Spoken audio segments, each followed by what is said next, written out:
मान्यवर, अत्यंत प्रसन्नता का विषय है कि हम संस्कृतम भारतम के अंतर्गत महान व्युत्पत्ति शास्त्र के ग्रंथ निरुक्त शास्त्र का अध्ययन कर रहे हैं। इस क्रम में आप सभी हमसे संवाद स्थापित करते हैं, प्रश्न प्रतिप्रश्न करते हैं और इस कार्यक्रम में समुपस्थित होते हैं। इसलिए आपका बहुत स्वागत, अभिवंदन एवं अभिनंदन है। मान्यवर, हमने इससे पहले निघंटु शब्द का निर्वचन पढ़ा था और मैंने विस्तार से बताया था कि निघंटु क्या है, उसकी रूपरेखा क्या है। अब इसके पश्चात हम क्रम से अपनी बातों का अध्ययन करना प्रारंभ करेंगे। इस ग्रंथ में कहा है, तद यानि एतानि चत्वारि पदजातानि नामाख्याते च उपसर्ग निपाताश्च तानि मानि भवन्ति। उसका अर्थ यह है कि यहाँ 4 प्रकार के पद होते हैं। यहाँ अर्थात संस्कृत में, वैदिक संस्कृत में और उसके पश्चात लौकिक संस्कृत में भी 4 प्रकार के पद होते हैं और उन पदों का नाम है नाम, आख्यात, उपसर्ग और निपात। ये 4 प्रकार के पद होते हैं। वास्तव में निरुक्तकार की ये वचन अपने आप में संपूर्ण वैदिक और व्याकरण शास्त्र में सबसे बड़ी देन है, क्योंकि इसमें संपूर्ण संस्कृत के शब्दों का वर्गीकरण किया गया है, क्लासिफिकेशन किया गया है। मैं आपको एक बार बता रहा था कि जिस भी ग्रंथ में क्लासिफिकेशन हो, डेफिनेशन हो और एप्लीकेशन हो, ये 3 चीज़ें मौजूद हों तो वह शास्त्र का रूप लेता है, तो वह विज्ञान का रूप ले लेता है। यहाँ पर इसमें सबसे पहले वर्गीकरण किया गया है और वर्गीकरण करना आसान काम नहीं होता है। वर्गीकरण ऐसा होना चाहिए कि जिसमें सब कुछ समा जाए, जिसको हम चाहते हैं, और जिसको नहीं चाहते उससे अतिरिक्त कुछ भी ना आवे, वो वर्गीकरण होता है। तो यहाँ पर ऐसा वर्गीकरण किया गया जिसमें कि संस्कृत के, वैदिक संस्कृत और लौकिक संस्कृत दोनों प्रकार के जो शब्द हैं, वे सभी प्रकार के शब्द इन 4 में समाहित हो गए और इसके अतिरिक्त कुछ भी समाहित नहीं है। तो इस प्रकार से ये वर्गीकरण अपने आप में अभूतपूर्व है और इसी के द्वारा ये विज्ञान बना है। इसी के द्वारा इसको हम शास्त्र का रूप देते हैं अथवा कहते हैं। तो ये वर्गीकरण 4 भागों में विभाजित किया गया और ऐसा लगता है कि इसका जो संकेत है वो इससे पहले से प्राप्त हो चुका था। इससे पहले एक मंत्र कहा गया है, चत्वारि श्रृंगा त्रयोदश पादा। उसमें पहेली के रूप में जो महान शब्द देव है उसके लिए कहा गया कि चत्वारि श्रृंगा, उसके 4 श्रृंग होते हैं और उसकी व्याख्याकारों ने यूँ की कि 4 प्रकार के पद होते हैं। तो मंत्र में ये बात कही नहीं है कि ये शब्दों का विभाजन है, परंतु ऋषियों ने उसको समझा और समझ करके ये बताया कि ये वास्तव में जो शब्दों के उपभेद होते हैं उनका वर्णन है। तो चत्वारि श्रृंगा की व्याख्या करते हुए व्याख्याकार निरुक्त ने कहा कि 4 प्रकार के पद होते हैं, नाम, आख्यात, उपसर्ग और निपात। अब अगर हम इनकी अन्य भाषाओं से तुलना करते हैं तो ये पाते हैं कि यही चीज़ें सभी भाषाओं में अनिवार्य रूप से हैं। जिसे मैं कहूँ नाम है तो इंग्लिश में नाउन, प्रोनाउन, एडजेक्टिव, ये तीनों नाम के अंतर्गत आता है। और आख्यात है, ये वर्ब के अंतर्गत आता है। और उसके पश्चात जो उपसर्ग और निपात हैं वो संस्कृत की अपनी शैली और पद्धति के अनुसार है। उपसर्ग के संबंध में कहा गया है कि वह क्रिया के पहले आते हैं और उनके साथ जुड़े रहते हैं और कभी कभी उनके अर्थों को बदलते भी हैं। तो वे क्रिया के पहले आते हैं, इस रूप में वो अपने आप में प्रमुख हैं। और जो निपात होते हैं वे न तो संज्ञावाचक होते हैं और न ही क्रियावाचक होते हैं, केवल मात्र वह एक दूसरे से संबंध को बताते हैं। तो वो इंग्लिश के कॉन्जंक्शन में अथवा इंटरजेक्शन में आता है। तो इस प्रकार से 4 प्रकार के पद बताए। आगे चल के जो पाणिनि व्याकरण हुए, उन्होंने पद के दो विभाजन किए सुप्तिंगंतम पदम सूत्र से। उन्होंने कहा कि पद दो प्रकार के होते हैं, एक तो सुबंत होते हैं और एक तिङंत होते हैं। तो ये विभाजन उन्होंने किया, दो विभाजन। तो कभी कभी कुछ कुछ लोग संदेह उठाते हैं कि यहां तो यास्क और पाणिनि में विरोध हो गया। यास्क ने तो 4 प्रकार के पद माने और पाणिनि ने 2 प्रकार के पद माने, तो इस प्रकार से यह विरोध हो गया। परंतु वास्तव में यह विरोध नहीं है, क्योंकि इन दोनों के वर्गीकरण का आधार भिन्न भिन्न प्रकार से है। हम ये कह सकते हैं कि वर्गीकरण के भिन्न भिन्न प्रकार के आधारों से अनेक प्रकार के वर्गीकरण किए जा सकते हैं। मान लीजिए मनुष्य का वर्गीकरण करना है, तो मनुष्य का जो वर्गीकरण है एक तो रंग के आधार पर हो सकता है और एक आयाम के माने लंबाई चौड़ाई के आधार पर हो सकता है। अगर कोई वैज्ञानिक रंग के आधार पर मनुष्य का वर्गीकरण करे तो बताएगा कि कुछ लोग काले होते हैं, कुछ लोग गेहुए होते हैं, कुछ लोग गोरे होते हैं इत्यादि बताएगा। और अन्य कोई वैज्ञानिक अगर आयाम के आधार पर वर्गीकरण करना शुरू करे तो वो ये बताएगा कि कुछ लंबे होते हैं, कुछ नाटे होते हैं, कुछ बहुत स्थूल होते हैं इत्यादि का वर्गीकरण करेगा। अब देखिए, लंबा नाटा होना और काला गोरा होना ये अलग अलग वर्गीकरण किया, परंतु इसमें कोई विरोध नहीं है, क्योंकि इसमें आधार भिन्न भिन्न है। एक ने आयाम के आधार पर किया है और एक ने रंग के आधार पर किया है। तो अगर ऐसा हो कि वर्गीकरण के आधार भिन्न भिन्न प्रकार के हों तो भिन्न भिन्न प्रकार का वर्गीकरण होता ही है। तो यहां पर यास्क ने और पाणिनि ने जो शब्दों का वर्गीकरण किया है वो अलग अलग आधारों पर है। और किस आधार पर है, ये बहुत सोने जैसी बात है, इसको आप कॉपी में लिख भी सकते हैं कि यास्क ने जो वर्गीकरण किया है वो अर्थगत आधार है और पाणिनि ने जो वर्गीकरण किया है वो शब्दगत आधार है। आप इस बात को बड़े ध्यान से सुनेंगे। मैंने कहा कि यास्क ने जो वर्गीकरण किया है वो अर्थगत आधार है और पाणिनि ने जो वर्गीकरण किया है वो शब्दगत आधार है ना। तो अर्थगत आधार का मतलब क्या कि उस शब्द के जो विभिन्न प्रकार के अर्थ होते हैं, अभिधेय होते हैं, उसके अनुसार वर्गीकरण। और शब्दगत माने क्या, शब्द का जो स्वरूप है, शब्द की जो आकृति है, शब्द का जो रूप है, उसके अनुसार वर्गीकरण करना। तो यहां पर जो नामाख्यात कहा है वो अर्थगत है। क्यों अर्थगत है? क्योंकि उसमें संज्ञावाचक कहा गया। अब संज्ञावाचक में देखना पड़ेगा कि वह सत्व वाला है कि नहीं, द्रव्य वाला है कि नहीं, इत्यादि बातों को। वर्ब में देखना पड़ेगा कि वो क्रियावाचक है कि नहीं, क्रिया अर्थ को कहता है कि नहीं, तो अर्थ से जुड़ा हुआ है, क्रिया नामक अर्थ को कहता है कि नहीं, इत्यादि में जुड़ा हुआ है। परंतु जो हम सुबंत तिङंत देखते हैं तो उसके अर्थ को नहीं देखते, अभी तो सुबंत आकृति को देखते हैं। जो हम कहते हैं पुरुषः, तो पुरुषः पुरुषः इस शब्द में अंत में जो अह माने विभक्ति है, विसर्ग है, वह है कि नहीं। तो ये विसर्ग विभक्ति क्या है, ये शब्द है। तो ये शब्द को देख करके निरूपण है। पुरुषः में अंत में विसर्ग है, इस विसर्ग नामक को देखकर निरूपण है कि ये एक पद है। पचति में ती त ई नामक पद है, इसको देख के हमने कहा कि वह पद है। इस प्रकार से एक जो निरूपण है वो शब्दगत आधार पर है और दूसरा जो निरूपण है वो अर्थगत आधार पर है। इसलिए मैंने अभी तक बताने की कोशिश की कि दोनों प्रकार के ऋषियों में, विद्वानों में कोई मतभेद नहीं है, अपितु अलग अलग उदाहरणों के द्वारा वह अलग अलग बताया गया है। हाँ, ज्योतिषाचार्य जी ने पूछा है निपात के बारे में समझाएं। निपात आगे आने वाला है, उसको हम आगे बताने वाले हैं। और अंकुर वत्स जी ने कहा है कि न संस्कार माद्रिये, तो हाँ ठीक है, तो वो भी आगे आने वाला है, उसकी मैं चर्चा करूंगा आपके सामने। तो मैं ये कह रहा था कि जो निरुक्तकार हैं उन्होंने अर्थगत आधार पर वर्गीकरण किया है और पाणिनि ने शब्दगत आधार पर वर्गीकरण किया है। इसलिए उन दोनों के वर्गीकरण में कोई विरोध नहीं है, अपितु एक ही बात को अलग अलग प्रकार से प्रस्तुत करने का ढंग है, प्रक्रिया है, अलग अलग प्रकार से प्रस्तुत किया है।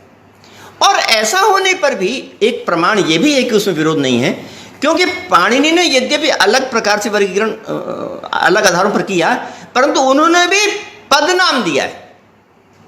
माने निरुक्तकार यास्क ने भी उन शब्दों को पद नाम दिया है, और जो पाणिनि हैं उन्होंने भी उसको पद नाम दिया है। तो एक ही नाम दिया। इससे भी यह सिद्ध होता है कि वो विरोध नहीं चाहते थे अथवा विरोध नहीं करना चाहते हैं, बल्कि पद नाम दे करके दोनों में समानता स्थापित करना चाहते हैं। तो इस प्रकार से सिद्ध हुआ कि 4 प्रकार के पद ये निरुक्तकार यास्क ने माने हैं, और वो अर्थगत दृष्टिकोण से पूर्ण समतुल्य हैं अन्य भाषाओं के साथ, जहाँ तक उनकी सिद्धि होती है। तो यहाँ पर 4 प्रकार के लक्षण बताए गए। अब इसकी जो विशेष रूपरेखा है उसको हम क्रम से आपके समक्ष रखेंगे। तो अब नाम आख्यात की बात चल रही है, उपसर्ग और निपात की बात बाद में करेंगे। तो इसमें कहा कि नाम और आख्यात का लक्षण बताते हैं। नाम किसे कहते हैं और आख्यात किसे कहते हैं, नाम आख्यात का लक्षण बताते हैं। तो उन्होंने कहा भाव प्रधानम आख्यातम सत्व प्रधानानि नामानि। बहुत बढ़िया लक्षण किया अपने आप में कि आख्यात जो होता है वो भाव प्रधान होता है। भाव माने क्रिया प्रधान होता है। क्रिया की, क्रिया माने या प्रवाह रूप, प्रवाह रूप जो है वो क्रिया उसका वाचक होता है जो आख्यात शब्द होता है। तो उसमें क्रिया रूपता होती है, उसमें प्रवाह होता है, उसमें कोई किसी का तत्काल विभिन्न क्षणों में आना और जाना ऐसा प्रतीत होता रहता है। तो उसको आख्यात कहते हैं, आख्यातवाचक शब्द कहते हैं। पचति पठति इत्यादि शब्द इसी प्रकार के हैं, वो आख्यातवाचक है। और सत्व प्रधानानि नामानि, और जो नाम होते हैं वो सत्व प्रधान होते हैं। सत्व प्रधान का मतलब द्रव्य प्रधान होते हैं। तो ये जो द्रव्य प्रधान वाली बात कही है वो व्याकरण के अनुसार थोड़ी भिन्न प्रकार की है और दर्शन शास्त्र के अनुसार थोड़ी भिन्न प्रकार की है। यानी देखिए ना, जब हम दर्शन में जाते हैं और द्रव्य को पढ़ते हैं तो उसकी परिभाषा हम थोड़ा सा अलग प्रकार से पढ़ते हैं, और जब हम व्याकरण में जाते हैं उसका अर्थ पढ़ते हैं तो उसकी परिभाषा हम थोड़ा अन्य प्रकार से करते हैं। जो हम वैशेषिक दर्शन में जाते हैं, न्याय दर्शन में जाते हैं, तो पाते हैं कि द्रव्य कहते हैं जो कि क्रिया गुण का आश्रय हो, समवाय संबंध से जिसमें क्रिया गुण रहते हो, इत्यादि बातों को हम वहाँ पढ़ते हैं। परंतु यहाँ पर हमने उस प्रकार की परिभाषा नहीं दी है। जब हम व्याकरण में आएंगे तो द्रव्य की परिभाषा कुछ भिन्न प्रकार से देंगे। तो द्रव्य की परिभाषा कैसे देंगे, इसको भी आप कॉपी में लिख सकते हैं। बहुत ही महत्वपूर्ण बात है कि व्याकरण की दृष्टि से द्रव्य की परिभाषा होगी लिंग संख्यान्वयित्वम, अर्थात लिंग से युक्त होना अथवा संख्या से युक्त होना। जो भी कोई वस्तु है वह अगर लिंग से युक्त हो और संख्या से युक्त हो तो वह द्रव्य है। अब इससे उपसर्ग भी नहीं आया, इससे निपात भी नहीं आया और आख्यात भी नहीं आया, क्योंकि निपात में हम देखते हैं कि न तो लिंग होता है और न संख्या। जो च वा ह अह इत्यादि है उसमें संख्या माने वचन, एक वचन द्विवचन इत्यादि। तो न तो वचन होता है और न लिंग होता है, और इसी प्रकार से क्रिया में भी ऐसे ही होता है। परंतु जो संज्ञावाचक होते हैं उसमें यह अवश्य होता है। तो लिंग संख्यान्वयित्वम ये व्याकरण के अनुसार ये द्रव्य का लक्षण है, ये नाम का लक्षण है, सत्व का लक्षण है। तो नाम में ऐसे ही होता है कि लिंग संख्यान्वयित्वम होता है, और जो भाव प्रधानम आख्यातम, इसमें जो क्रिया प्रधान होता है उसमें क्या होता है, उसमें कालान्वयित्वम, उसमें काल से अन्वय होता है। तो ये एक बहुत बड़ी पहचान है, बहुत बढ़िया पहचान है जो मैं आपको बताने जा रहा हूं। क्या मैंने पहचान बताई कि जो संज्ञावाचक शब्द होते हैं वो लिंग के साथ अन्वयी होते हैं, वो संख्या माने वचन के साथ अन्वित होते हैं। तो लिंग और संख्या से अन्वित होना ये काहे की पहचान है, ये सत्व प्रधान नाम की पहचान है। और काल के साथ अन्वित होना ये काहे की पहचान है, ये आख्यात की पहचान है, क्रियावाचक शब्दों की पहचान है। इसमें यह बात लिखी। अब इसमें लिखा कि भाव प्रधानम, भाव की उसमें प्रधानता होती है। भाव माने क्रिया की प्रधानता होती है। तो क्रिया की प्रधानता होती है, ये कैसे मालूम, ये कैसे ज्ञात हो? सामान्यतया हमको जो पचति पठति इत्यादि शब्द हैं उनको बोलते हुए मालूम पड़ता है क्रिया की प्रधानता है, परंतु आगे चल करके जो व्याकरण वाले हुए उन्होंने उन सब का शाब्दबोध निर्धारित किया है, और शाब्दबोध से एकदम शीशे जैसा स्पष्ट हो जाता है कि हाँ, वास्तव में यहाँ पर भाव की, क्रिया की, व्यापार की प्रधानता है। क्योंकि आप प्रधान किसे बताते हैं? देखिए ना, किसी भी वाक्य में प्रधान कौन होता है? हम लोग कहते हैं कि जो विशेष्य बनकर आए, है ना, जो विशेष्य बनकर आता है वो प्रधान होता है, और जो विशेषण बनकर आता है वो अप्रधान होता है। नीला कमल, तो नीला कमल में कमल विशेष्य है इसलिए कमल प्रधान है, नीला जो गुण है वो विशेषण है इसलिए अप्रधान है, ऐसा हम लोग कहते हैं। तो ये जो व्यापार है वो भी शाब्दबोध में बताया जाता है कि वह विशेष्य बन के आता है। देवदत्ता भिन्नैक कर्तृकः ओदन निष्ठ विक्लित्य अनुकूल व्यापार, ऐसा लोग बोलते हैं। तो अंत में आया व्यापार, देवदत्ता भिन्नैक कर्तृकः ओदन निष्ठ विक्लित्य अनुकूल, अंत में कहा व्यापार। तो व्यापार अंत में आया माने विशेष्य बना, इसलिए वो प्रधान है। मतलब यदि ये कोई पूछना चाहे कि यहाँ पर ये किस प्रकार प्रधान हुआ, व्यापार किस प्रकार प्रधान हुआ, इसको मैं बताने के लिए कह रहा हूं कि अगर पक्की तौर से पूछना चाहें कि व्यापार किस प्रकार प्रधान हुआ, तो इसके लिए हमको आगे के जो विद्वान हैं उनके अनुसार शाब्दबोध करना पड़ेगा, और शाब्दबोध में हम देख लेंगे कि व्यापार अंत में आया है माने विशेष्य के रूप में है, इसलिए पक्की तरह से स्पष्ट हो गया कि यहाँ पर भाव प्रधान होता है। तो ये जो बात है निरुक्तकार ने जो कही है, उसी को संपूर्ण व्याकरण के विद्वान अपने शाब्दबोध के अंतर्गत यही कहते हैं, और इसके लिए इसका प्रमाण भी देते हैं। व्याकरण के विद्वानों ने, वैयाकरण भूषण सार इत्यादि ने ये बताने के लिए कि यहाँ पर क्रिया अथवा व्यापार की प्रधानता होती है, इसके लिए उन्होंने इसका ही प्रमाण दिया है। किसका? भाव प्रधानम आख्यातम का प्रमाण दिया है। हाँ, डॉक्टर प्रियंका वैदिक जी ने बताया, बहुत अच्छा आपने लिखा, लिंग संख्यान्वयित्वम सत्वम द्रव्यम, बहुत अच्छा, बहुत अच्छा, धन्यवाद है, बहुत अच्छा आपने लिखा है।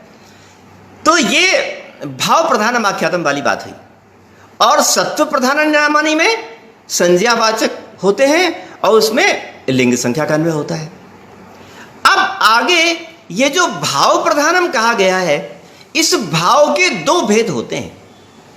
आगे चल करके आगे के विद्वानों ने स्पष्ट रूप से दो भेद किए हैं, माने नाम के रूप में और उसके जो उदाहरण है उनके रूप में भी। एक को कहा है सिद्ध भाव और दूसरे को कहा है साध्य भाव, ऐसा अलग अलग कहा गया है। परंतु यहां पर निरुक्तकार ने उन दोनों का नाम अलग अलग से नहीं दिया, परंतु संकेत से बात तो वही कही है। तो अगर संकेत से बात वही कही है तो हमको उसको विस्तार से बताना पड़ेगा। यहां पर निरुक्तकार ने कहा कि तद यत्र उभे भाव प्रधाने भवतः, कहते हैं कि ऐसा कोई उदाहरण जहां पर कि दोनों माने सत्व की बात भी देखी जाए और क्रिया की बात भी देखी जाए, तो वहां पर हमको क्रिया की प्रधानता ही माननी होगी। मैं क्या कह रहा हूं आपको, ऐसा कोई एक उदाहरण हो जहां पर कि एक दृष्टि से देखने पर तो सत्व दिखाई पड़ता हो, दूसरी दृष्टि से देखने पर क्रिया दिखाई पड़ता हो। एक ही उदाहरण में सत्व भी दिखाई पड़ता हो और क्रिया भी दिखाई पड़ता हो, तो बड़ी मुश्किल हो गई ना। सत्व भी दिख रहा है और क्रिया भी दिख रही है, तो प्रधानता किसको माने? तो कहते हैं कि उस दशा में भाव प्रधानी भवतः, उस दशा में भी भाव की प्रधानता होगी। तो इसकी व्याख्या करने के लिए हमको थोड़ा विस्तार में जाना पड़ेगा, और विस्तार यह है कि आगे के जो विद्वान हैं उन्होंने भाव को दो प्रकार से माना। कैसा माना? एक तो सिद्ध भाव होता है और एक साध्य भाव होता है। साध्य भाव का मतलब है कि वह क्रिया प्रवाह रूप है, उसमें निरंतर परिवर्तन हो रहा है, निरंतर वह क्षणिक हो रही है, उसको बोलते हैं साध्य भाव। परंतु सिद्ध भाव का मतलब है कि वह क्रिया में अब स्थिर हो गई, उसमें कोई परिवर्तन नहीं हो रहा, उसमें कोई बदलाव नहीं हो रहा, उसको बोलते हैं सिद्ध भाव। देखिए, इसके उदाहरण दो प्रकार से दे सकते हैं। एक ही बात को हम दो प्रकार से बोलते हैं। कैसे कैसे? सह पचति, है ना, और देवदत्तस्य पाकः, ऐसा भी बोलते हैं। मतलब पचति भी बोलते हैं और पाकः भी बोलते हैं। तो ये जो पचति है उसको व्याकरण के विद्वान साध्य भाव कहते हैं, और ये जो पाकः है उसको व्याकरण के विद्वान सिद्ध भाव कहते हैं। याद रहेगा आपको, पचति को क्या कहते हैं? साध्य भाव। पाकः को क्या कहते हैं? सिद्ध भाव। ये दो नाम अलग अलग देते हैं, परंतु एक बात ख्याल रखने योग्य है, ध्यान रखने योग्य है कि दोनों प्रकार के प्रयोगों में हमारी बाहरी दुनिया में कोई बदलाव नहीं आता। ऐसा नहीं होता कि हम जब पचति का प्रयोग करें तो बाहर का पकाना कुछ बदल जाए, और देवदत्त से पाकः का प्रयोग करें तो बाहर का पकाना कुछ बदल जाए। नहीं, बाहर की जो प्रक्रिया है, बाहर के पकाने की जो शैली अथवा पद्धति है, पकाने की जो प्रक्रिया बाहर में, उसमें जरा सा भी परिवर्तन नहीं आता। हमारे बोलने में परिवर्तन आता है। तो हमारे ये जो प्रकटीकरण की प्रक्रिया है वो भिन्न भिन्न प्रकार की है, बाहर की जो घटना है वो भिन्न भिन्न प्रकार की नहीं। ये बात आप ध्यान रखेंगे। तो सिद्ध भाव और साध्य भाव ये हमारे बोलने की रीति, हमारी वस्तु तत्व को प्रकाश करने की रीति, बाहरी दुनिया में कार्य किस प्रकार होता है, इसको हम दो प्रकार से प्रकाशित करते हैं, कभी सिद्ध भाव के रूप में और कभी साध्य भाव के रूप में। तो अगर हम साध्य भाव के रूप में प्रकाशित करते हैं तो वो तो वस्तु तत्व है, वो तो सच्चाई है, क्योंकि प्रवाह हो रहा है, क्रिया जो है प्रवाहित हो रही है प्रत्येक क्षण में, तो ये सच्चाई है। परंतु कभी कभी ऐसा होता है ना कि जो सच्चाई नहीं भी होती उसमें हम उसको आरोपित कर देते हैं। तो यहां पर क्रिया का प्रवाहित होना सच्चाई है, और क्रिया के प्रवाहित होने पर भी उसमें सिद्ध भाव को आरोपित करना आरोप है। आरोप माने हमने उसमें उसको इंपोज कर दिया, वो है नहीं मगर हमने इंपोज कर दिया। तो प्रवाह होना ये वास्तविकता है, और सिद्ध होना ये इंपोजिशन है, ये उसमें आरोपित करना है, मगर प्रयोग तो दोनों किया जाता है। इसलिए हम दोनों प्रकार के प्रयोग से अपनी बातों को रख लेते हैं। तो यहां पर जो दो प्रकार से प्रयोग किया गया, उसमें जो सिद्ध भाव है उसमें ठीक वही चीजें आ गई जो कि द्रव्य की पहचान हमने बताई। द्रव्य की पहचान हमने आपको क्या बताई थी, आपको याद है? हमने अभी कहा द्रव्य क्या होता है, बताइए। हमने अभी कहा कि द्रव्य क्या होता है?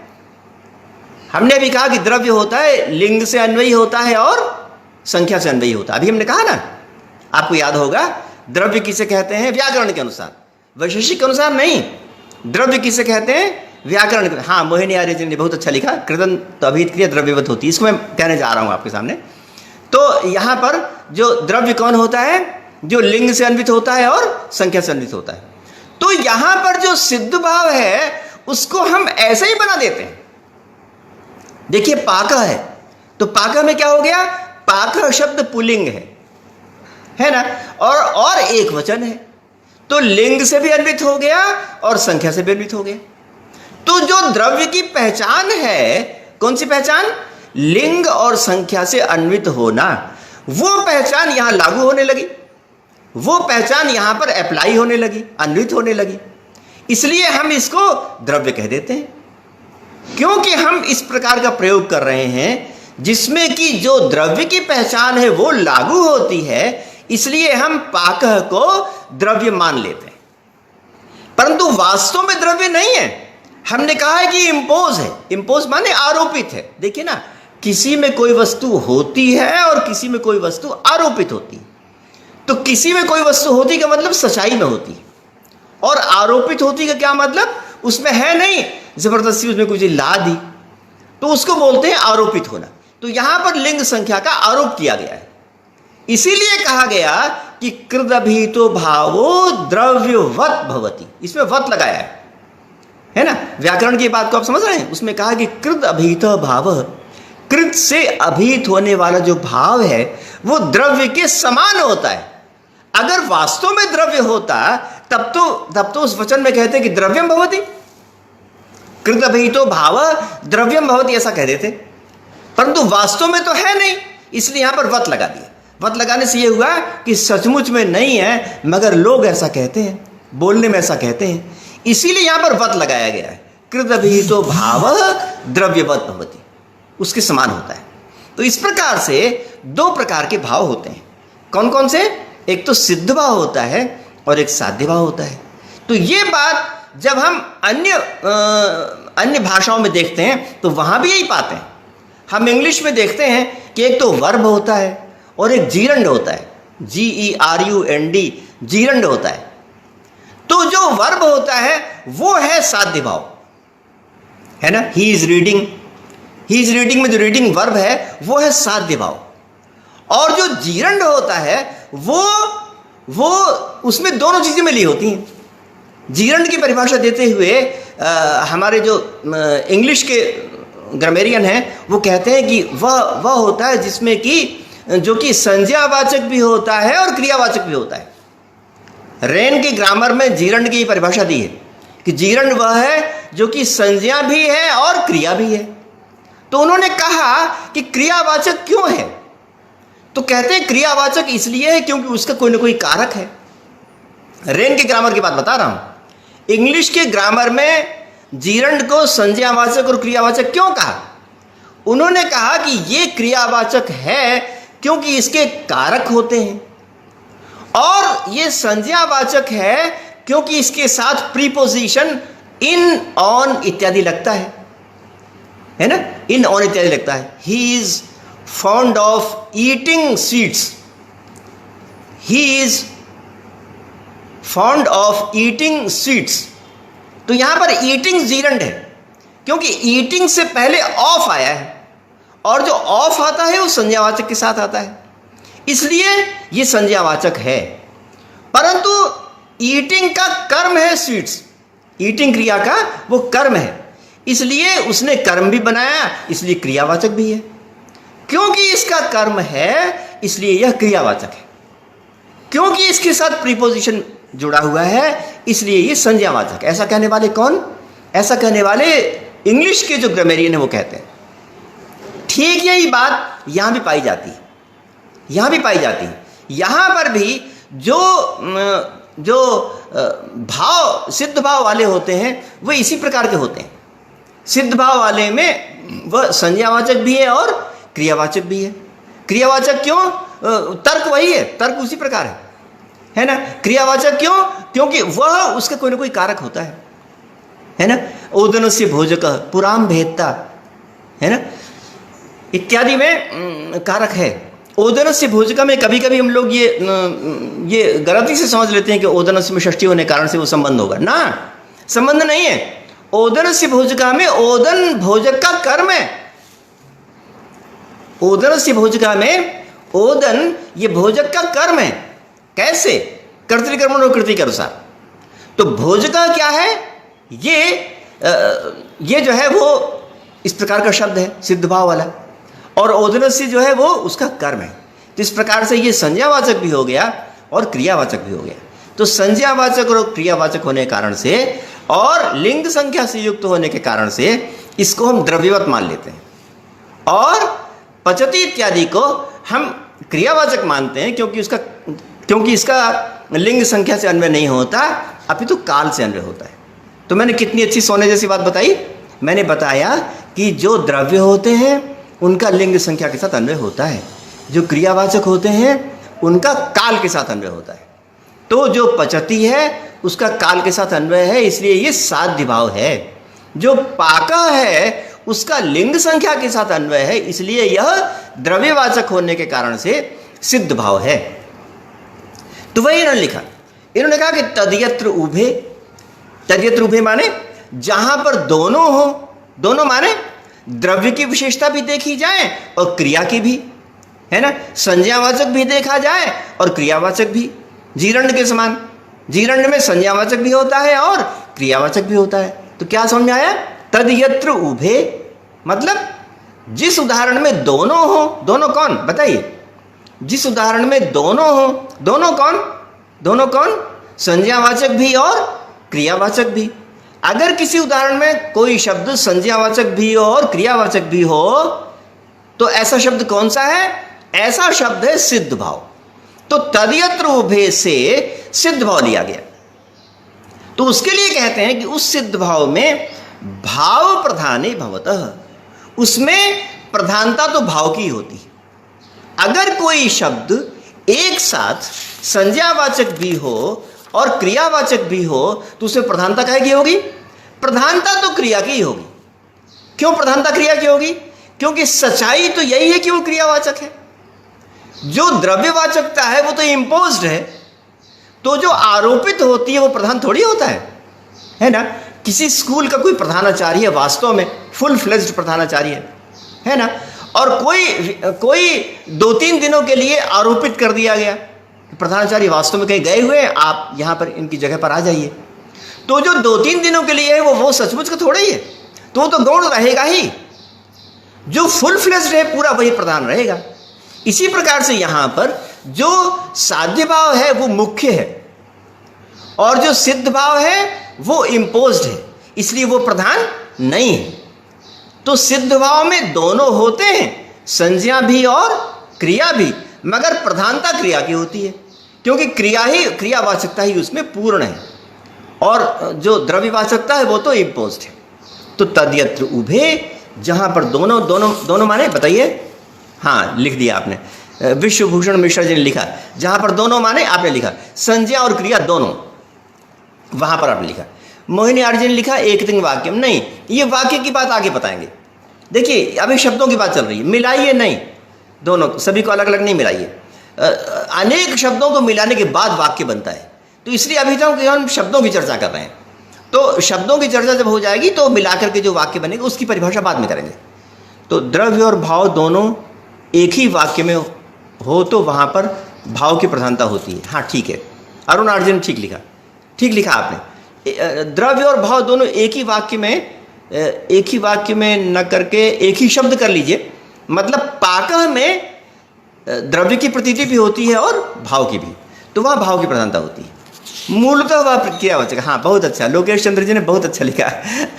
आप मेरा बहुत उत्साह बढ़ाते हैं। लोकेश चंद्र जी ने लिखा कि ये जो पाकः त्यागः इत्यादि शब्द हैं वो मूलतः क्रियावाचक हैं और इम्पोज्ड रूप से वह द्रव्यवाचक है। तो इसके लिए लिखा भाव प्रधान ही भवतः, भाव प्रधान में होते हैं। तो अब भाव को पहचान बताते हैं, भाव को समझाते हैं कि वो क्या होता है। तो इस पर लिखा है इन्होंने, पूर्वा परिभूतम भावम आख्यातेन आचष्टे व्रजति पचति इति उपक्रम प्रभृति इति अपवर्ग पर्यंतम। कहते हैं भाव आख्यात के द्वारा कहा जाता है। आख्यात माने पचति पठति इत्यादि के द्वारा। तो वो भाव कैसा होता है? पूर्वा परिभूतम, यानी वो आना और जाना प्रतीत होता रहता है, मतलब प्रत्येक क्षण में प्रवाह प्रतीत होता है। जैसे गंगा है, तो गंगा ये किस प्रकार की है? पहले क्षण में जो जल बिंदु संतान है, दूसरे क्षण में वही जल बिंदु संतान नहीं है, तीसरे क्षण में उससे भी भिन्न जल बिंदु संतान है। तो वो जो जल बिंदु का जो आना और जाना है, प्रवाह होना है, उसके कारण से ही हम उसको नदी का रूप देते हैं। तो इस प्रकार से जो जहाँ पर भी प्रवाह रूपता उपलब्ध हो उसको हम ऐसा कहते हैं। यहाँ पर क्रिया में जो प्रवाह है वो काल की दृष्टि से है। देखिए गंगा जी में जो प्रवाह है वो देश की दृष्टि से है। एक जल आया और उसी स्थान में अन्य जल आ गया, तो देश की दृष्टि से यहाँ पर भिन्न भिन्न प्रकार का प्रवाह है। परंतु पचति इत्यादि में काल की दृष्टि से प्रवाह है। काल की दृष्टि का मतलब वर्तमान काल में पचन आया, वह वर्तमान का पचन विलुप्त हो गया, अब भविष्य काल का पचन आके फिर वर्तमान काल बन गया, फिर वर्तमान काल का पतन भूतकाल में आ जाने वाला है, फिर भविष्य काल का पतन वर्तमान काल में होने वाला है। तो इस प्रकार से क्रिया के अनुसार यहाँ पर होता है। इसलिए उन्होंने कहा कि पूर्वा परिभूतम, पूर्व होता है और अपर होता है। तो हाँ बहुत अच्छा, सविता आचार्य जी ने बहुत अच्छा लिखा। वो उन्होंने कहा है कि क्रियावाची शब्दों में संख्या संबंध भी रहता है। तो पचति में संख्या संबंध रहता तो है, परंतु उसका अन्वय द्रव्य के साथ होता है, ये हम आगे बताने वाले हैं। देखिए पचति में कई चीजें मिली हुई हैं। पचति में क्रियावाचक भी है और वो संख्यावाचक भी है, वो कालवाचक भी है, सब कुछ है।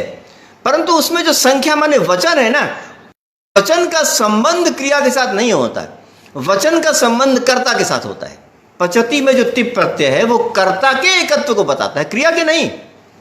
पचतः में जो द्विवचन है वो क्रिया के द्वित्व को नहीं बताता है, कर्ता के द्वित्व को बताता है।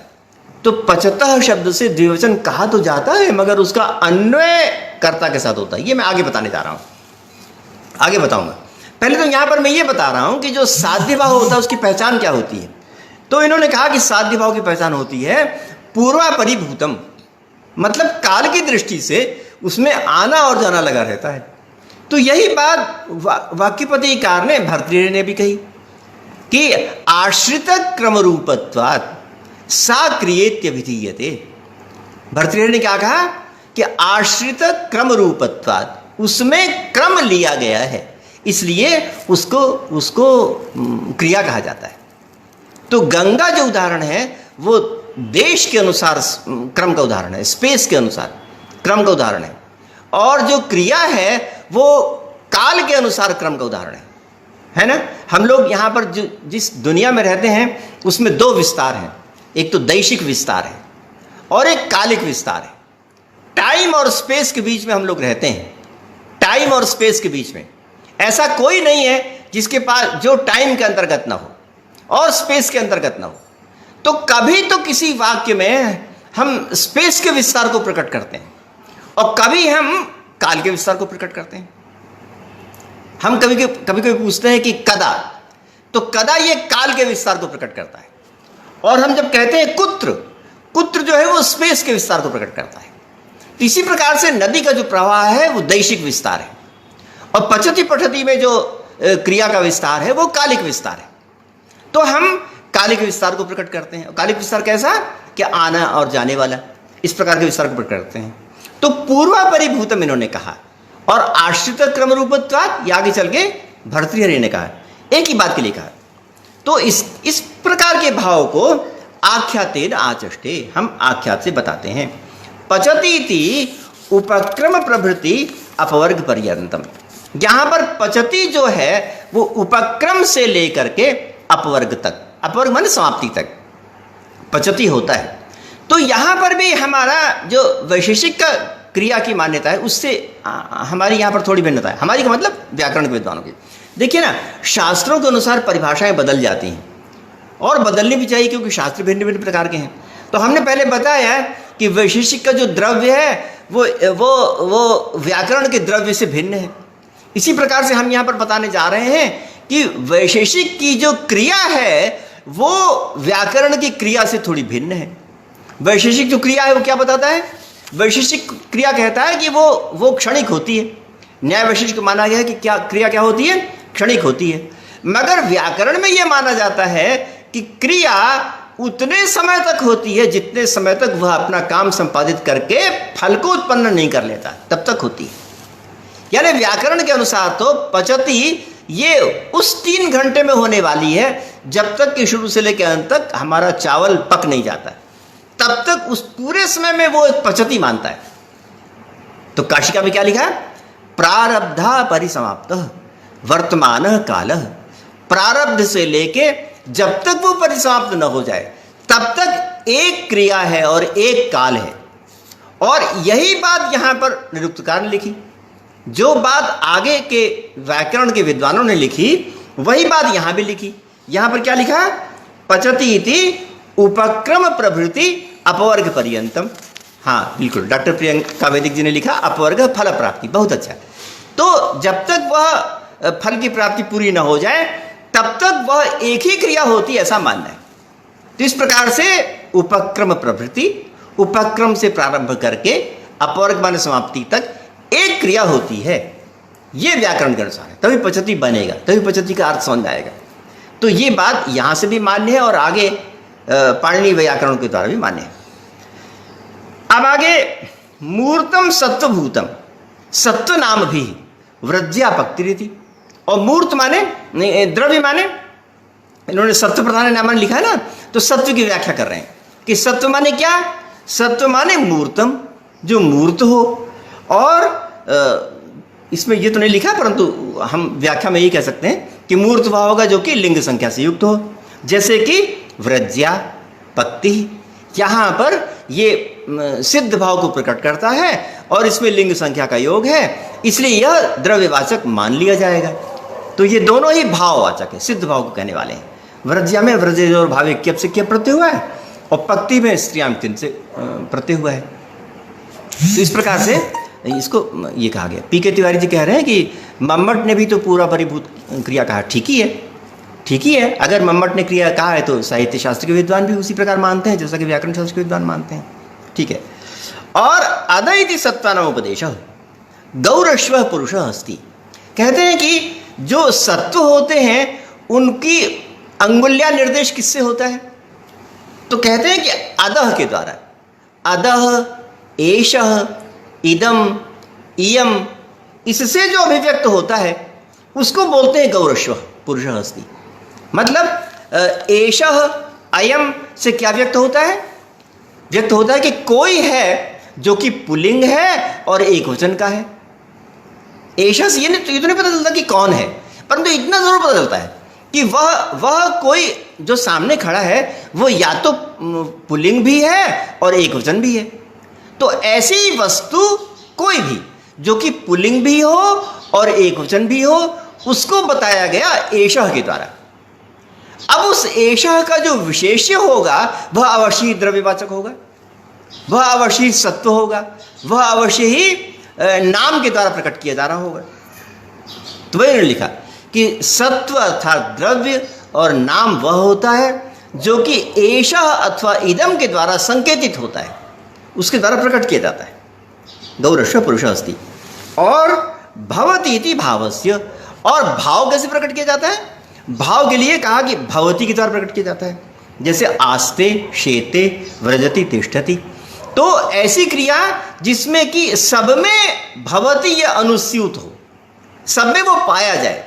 तो कहते हैं कि ये वाली जो क्रिया हम आगे बताने जा रहे हैं उस सब में भवति अनुस्यूत है। देखिए ना, हम कहते हैं कि हम हिंदी में भी जो क्रिया बोलते हैं उसके साथ है लगा देते हैं। पकाता है, जाता है, खाता है, रोता है। तो यहाँ पर है सब में लगा है ना। इससे क्या प्रकट हुआ? इससे प्रकट हुआ कि वो है नामक जो क्रिया है वो सब में जुड़ी हुई है। अस्ति नामक जो क्रिया है वो तो सब में जुड़ी हुई है। ऐसी कोई भी चीज़ नहीं दुनिया में कि उसमें अस्ति न जुड़ी हुई हो। सच्चिदानंद स्वरूप में जो सत है वो सब में जुड़ा हुआ है, तो ये सब में है। तो ये जिस ऐसी क्रिया जिसमें कि सब में भवति पाया जाता हो उसको क्रिया का नाम दिया गया है। तो ये कभी कभी मालूम नहीं पड़ता कि उसमें भवति जुड़ा हुआ है कि नहीं, अस्ति जुड़ा हुआ है कि नहीं। तो मालूम कभी कभी इसलिए नहीं पड़ता क्योंकि वो इतनी सामान्य है कि हम सामान्य को उपेक्षित कर देते हैं, हम विशेष को ही लेते हैं। जो हम बोलते हैं पचति, तो पचति के साथ भी भवति जुड़ा है, परंतु भवति इतना सामान्य है कि वो सबके साथ जुड़ा है, इसलिए हम उसकी उपेक्षा कर देते हैं। जो विशेष क्रिया है उसको ले लेते हैं।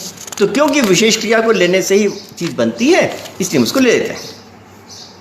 तो आगे 6 प्रकार के विकार कहे जाएंगे जो कि क्रियाओं से संबंधित है। तो ठीक है, हम उनको आगे कहेंगे अन्य प्रसंग में। तो अभी क्रिया का निरूपण चल रहा है और हमने आपको इतनी बातें बताई कि द्रव्य कौन होता है और क्रिया कौन होती है और क्रिया के कितने प्रकार होते हैं और क्रिया के जो 2 प्रकार होते हैं वो किन किन से जुड़े हुए हैं और उनके जो इंग्लिश में जो लक्षण है वो और व्याकरण में संस्कृत में जो लक्षण है वो आपस में किस प्रकार मिलते हैं और ये जो परिभाषा बनाई गई है वो किस प्रकार से सर्वव्यापक है, अपने आप में संस्कृत से किस प्रकार मिलने वाली है, इत्यादि बातों को हमने आपके समक्ष रखा। आपने हमारी बात को बहुत ध्यानपूर्वक सुना, इसलिए आपको बहुत बहुत धन्यवाद। नमस्ते।